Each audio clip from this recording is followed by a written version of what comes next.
আল্লাহ বলে আমার ইজ্জতের কসম, আমার জালালিয়াতের কসম, আমার ক্ষমতা, আমার দাপটের কসম, আমার বান্দা আজীবন গুনাহ করবে, অন্যায় করবে, অপরাধ করবে, জুলুম করবে। একদিন অনুশোচনার পরে সিজদায় পড়ে যখন একটা ফোঁটা চোখের পানি ছেড়ে ক্ষমা চাইবে, আমি জীবনের সব গুনাহ মাফ করে দেব।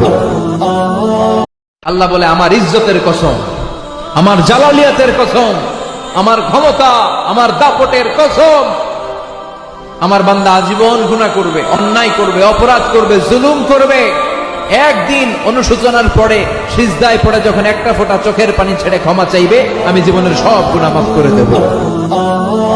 আল্লাহ বলে আমার ইজ্জতের কসম, আমার জালালিয়াতের কসম, আমার ক্ষমতা, আমার দাপটের কসম, আমার বান্দা আজীবন গুনাহ করবে, অন্যায় করবে, অপরাধ করবে, জুলুম করবে। একদিন অনুশোচনার পরে সিজদায় পড়ে যখন একটা ফোঁটা চোখের